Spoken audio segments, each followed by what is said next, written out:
Azure Integration Services. Integration today. No application is an island. To get the most from the software you build or buy, you need to connect it to other software. This means that effective application integration is essential for just about every organization. Sometimes, all you need to do is connect one application directly to another. More often, though, application integration means connecting multiple independent systems, often in complex ways.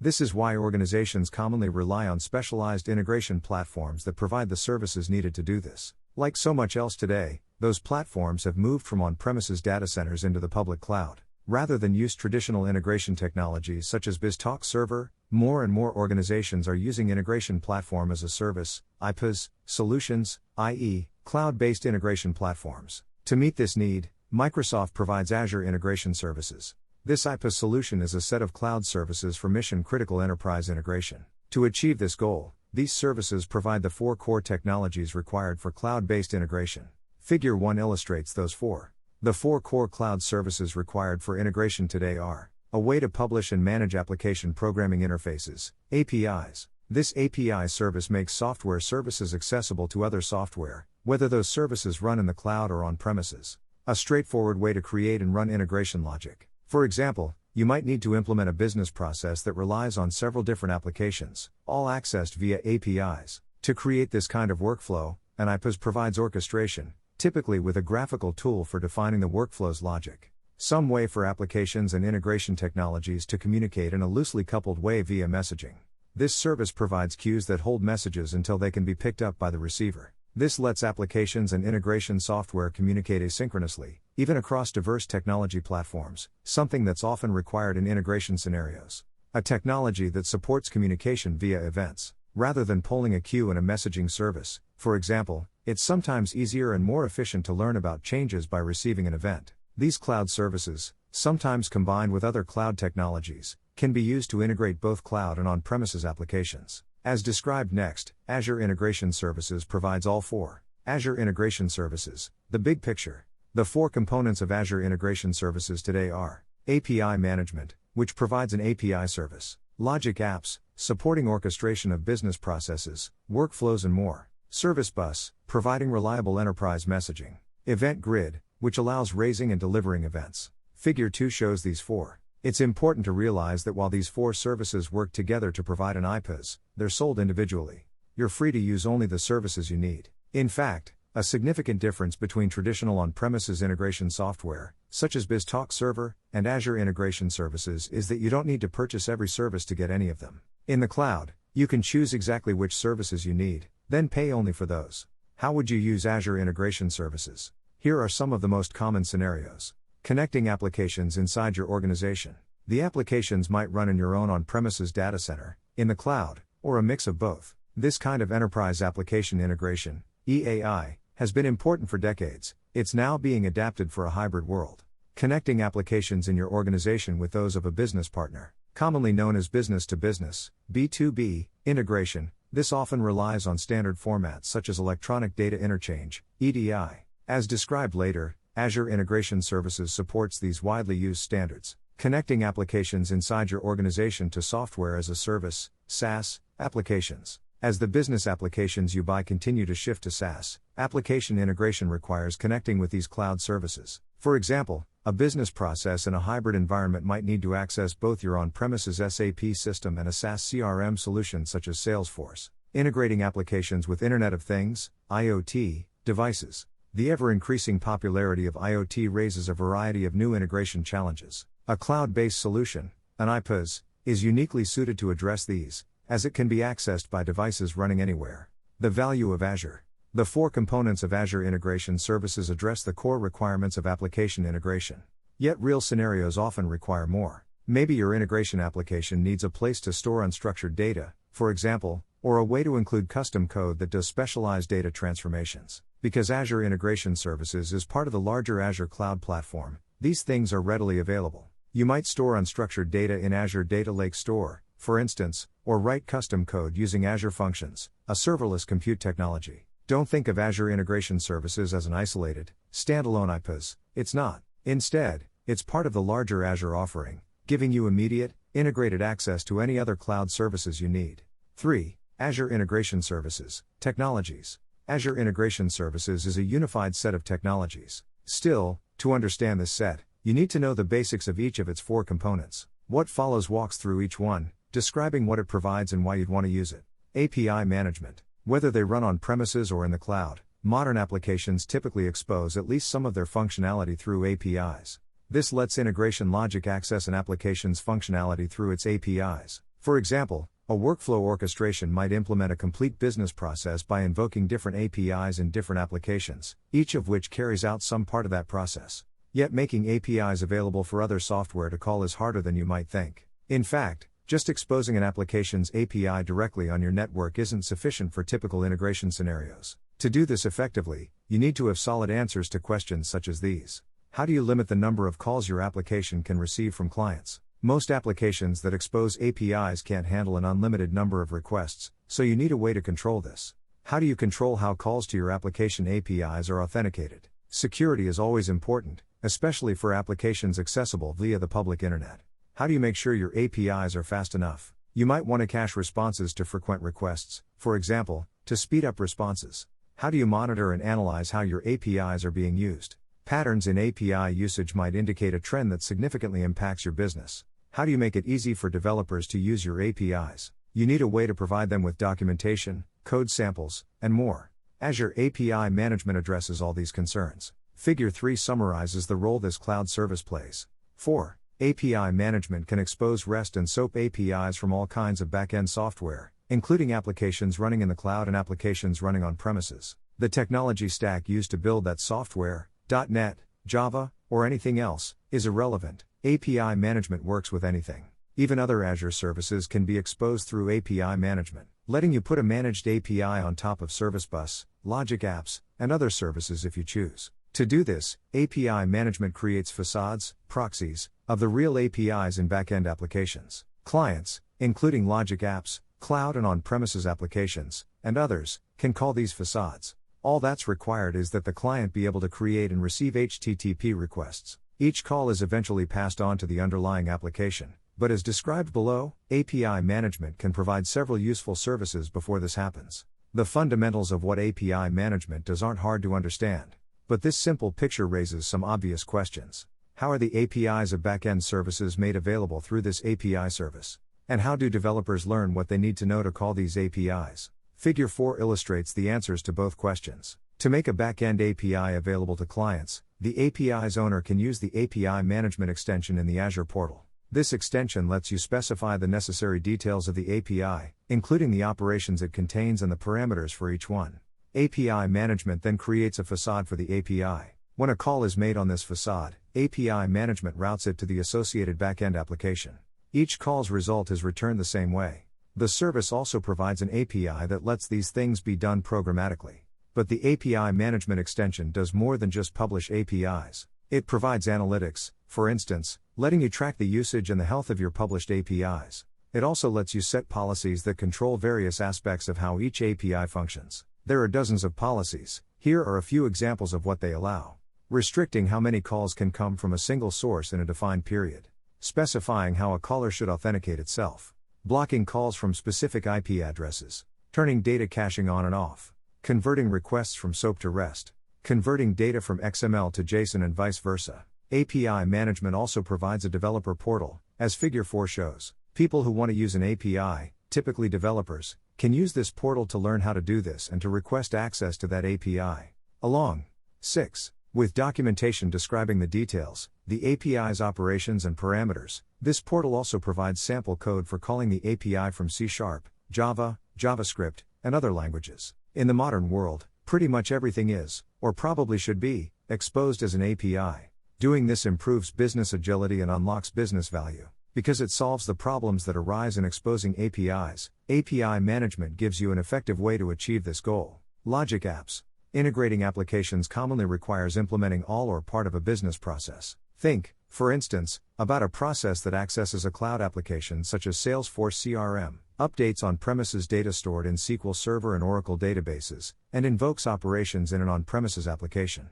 Doing this means building custom logic that carries out the steps in this process. But how should this logic be created? One option is to build it in the traditional way using C#, JavaScript, Java, or some other programming language. Yet a process that relies on several different applications might take a while to complete, and it might need to pause between steps. For scenarios like this, creating the logic using a workflow technology is often a better approach. This is exactly what Logic Apps allows. Each Logic App is a workflow that implements some process. This might be a system-to-system process, such as connecting two or more applications. Alternatively, it might be a user-to-system process, one that connects people with software and potentially has long delays.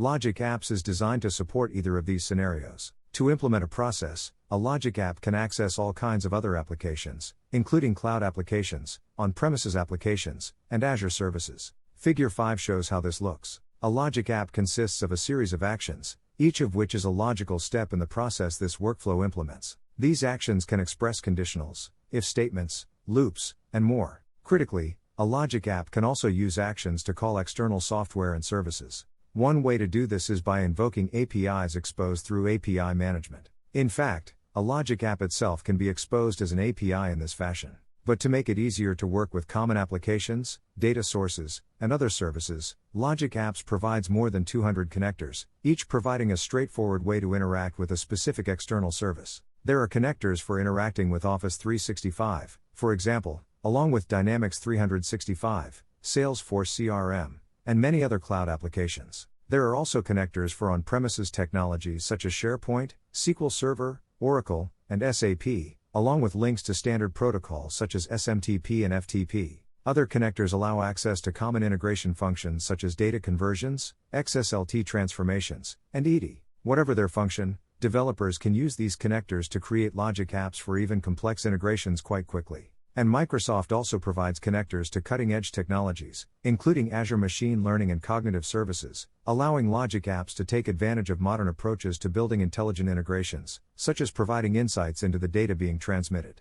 But how should Logic Apps be created? Under the covers, each one is expressed in JavaScript Object Notation, JSON. This helps Logic Apps fit well into existing DevOps environments. Each one is just a text file, and it's even possible to create a new workflow directly in JSON. There's no need to do this, however. In fact, creating a Logic App typically requires writing no code at all. Instead, developers use the Logic Apps Designer, a visual tool, to create new processes. Figure 6 shows an example of this tool's graphical interface. As this example shows, the Logic App Designer lets its users create workflows by arranging actions on a surface. Like all Logic Apps, this one starts with a trigger, which in this case indicates that the workflow should run whenever a file is added to or changed on an FTP server. It then invokes two Azure functions, serverless chunks of code that transform the data in this file, first to JSON, then to PDF. In this example, the Logic Apps creator is in the process of defining the next action, which creates a file in Azure Blob Storage. After this,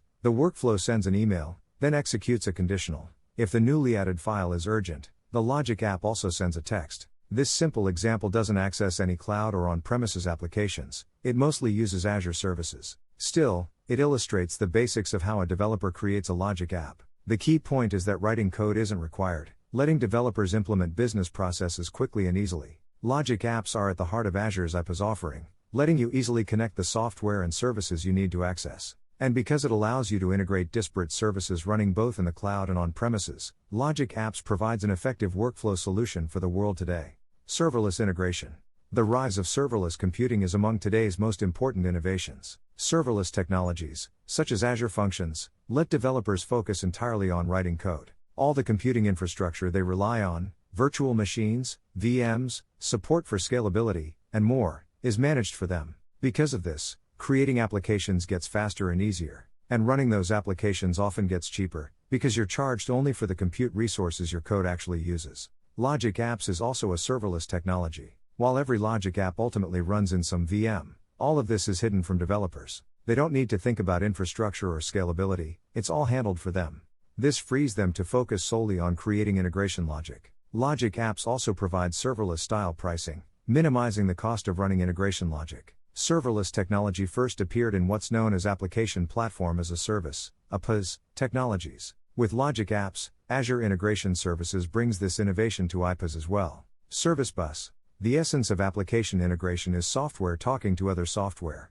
But how should this communication happen? Sometimes, a direct call via API management is perfect. In other cases, though, this synchronous style of communication won't work. What if both applications aren't available at the same time, for instance? For situations like this, an asynchronous approach is required. This kind of communication is exactly what Service Bus provides. Because it lets applications exchange messages through queues, Service Bus allows non-blocking interactions between different chunks of software. Figure 7 illustrates this idea. As the figure suggests, Service Bus provides enterprise messaging among many kinds of software, including cloud applications, on-premises applications, and Azure services. Doing this well requires providing a diverse set of features. It's harder than you might think. Accordingly, Service Bus provides all the following. Queue semantics, including message persistence and strict first-in, first-out ordering of messages. The service also detects and deletes duplicate messages. Atomic transactions, letting a queue read or write be part of a larger operation that succeeds or fails as a single unit. Poison message handling, so a message that causes problems won't put a receiver into an ongoing loop. High availability, including geo-replication, along with built-in disaster recovery. In short, Service Bus provides all the features required for enterprise messaging. This Azure service also provides more, however. For example, Service Bus lets a user create one or more topics, then send messages to this topic. Receivers can subscribe to specific topics, then get only the messages sent to that topic. Figure 8 shows how this looks. As the figure shows, receivers aren't required to get every message sent to a particular topic. Instead, each receiver can define filters that determine exactly which message subset they receive. For example, a receiver that subscribed to a topic with messages carrying financial transactions might elect to receive only those messages with an amount of €10,000 or more. Asynchronous, message-based communication is an essential aspect of enterprise integration. Service Bus provides this and more as a cloud service on Azure. It's a fundamental component of Azure integration services. Event Grid. There are lots of integration scenarios in which communication through messages rather than API calls is the best approach. But requiring receiving software to periodically check whether a new message has arrived, commonly known as polling, can be wasteful. Why not let a receiver be notified via an event instead? This is exactly what Event Grid allows. Rather than requiring a receiver to poll for new messages, the receiver instead registers an event handler for the event source it's interested in. Event Grid then invokes that event handler when the specified event occurs. Figure 9 illustrates this idea. As the figure suggests, many Azure services can generate events. For example, the arrival of a new Service Bus message might cause Event Grid to send a message that starts a logic app running, or the creation of a new blob in Azure Blob Storage might cause a custom cloud application to begin processing the contents of that blob. Using an event-driven approach can simplify application development, and it can also save money, since the receiver needn't waste cycles polling for new messages. To receive an event from an Azure service, such as Blob Storage, the receiver subscribes to a standard topic provided for that service. But while subscribing to events from Azure services is probably today's most common use of Event Grid, it's not the only option. Cloud and on-premises applications can also create custom topics, letting Azure services and other software receive custom events by subscribing to these topics. All of this raises an obvious question. Isn't Event Grid awfully similar to topics in Service Bus? Why does Azure Integration Services include both? The primary reason is that Service Bus is an enterprise messaging system, with all of the reliability and features that implies, while Event Grid provides only a simple and fast way to send events. Some of the differences that flow from these divergent goals are these. Service Bus topics work with messages, not events. They let receivers decide when to read a message, and they require the receiver to actively poll for new messages. With Event Grid, events are raised by Azure Blob Storage or something else, then delivered to subscribers. No polling is required to receive these lightweight events. Event Grid is significantly more scalable than Service Bus, supporting up to 10 million events per second in a single Azure region. To achieve this, Event Grid might deliver events out of order, while Service Bus guarantees an order message delivery. Service Bus is fast, but Event Grid provides near real-time performance, with 99% of events delivered in less than a second. Asynchronous communication is a necessary part of an iPaaS. By providing both Event Grid and Service Bus, Azure Integration Services addresses whatever communication needs your scenario might require. Data integration, the role of Azure Data Factory. While Azure Integration Services certainly can work with data, its focus is on application integration. What if you need to do data integration? You might like to implement a traditional extract/transform/load (ETL) process in the cloud with Azure SQL Data Warehouse, for instance, or load and process unstructured big data with Azure Data Lake Storage. Azure Integration Services isn't necessarily the best choice for situations like these. Instead, Microsoft provides Azure Data Factory, a cloud service for data integration. This service addresses both the scenarios just described, along with many more. Different kinds of integration require different integration technologies. This is why Microsoft offers both Azure Data Factory and Azure Integration Services. Combining the services, a scenario. Every component of Azure Integration Services has value on its own.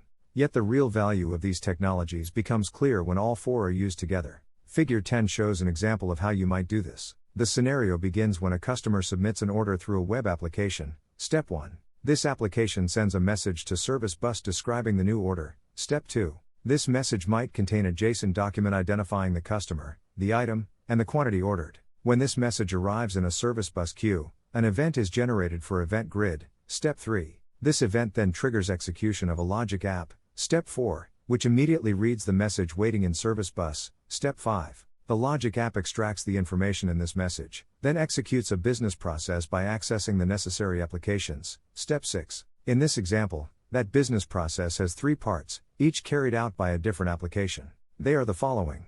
The first requirement is to check whether the item and quantity ordered are available. To do this, the logic app accesses a custom on-premises inventory application. Because this application is accessible via API management, doing this is straightforward. If the requested item and quantity are available, the process then ensures the customer is in good standing and retrieves the customer's mailing address. To do this, the logic app calls this organization's CRM system. Here, CRM is provided by a SaaS application, such as Salesforce or Dynamics 365, but this could also be an on-premises CRM system. To access this application, the logic app uses the appropriate connector for the CRM solution. It's worth nothing that connectors rely on API management under the covers, so that aspect of Azure Integration Services is still being used here. If the first 2 conditions are fulfilled, the logic app places the order by accessing this organization's ERP system, an on-premises SAP application.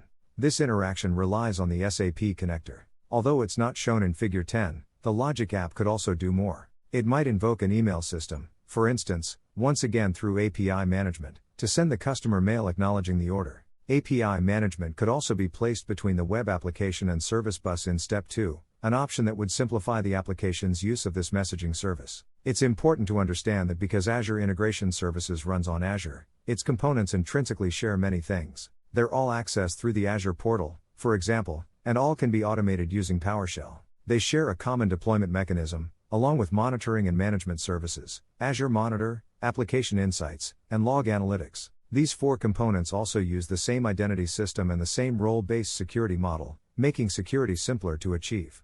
It's even possible to create custom dashboards to monitor complete integration solutions as a unit. You could, for example, create a dashboard designed solely to keep you informed about the various components in the scenario shown in Figure 10.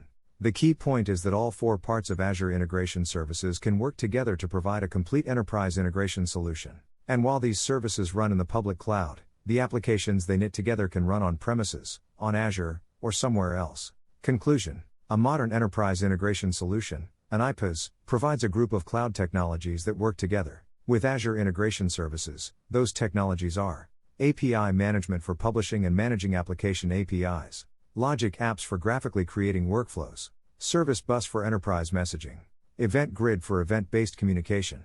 Each of these cloud services has value on its own. Together, they provide a full-featured iPaaS capable of connecting both cloud and on-premises software. Designed for mission-critical enterprise integration, Azure Integration Services is an iPaaS for the modern hybrid world.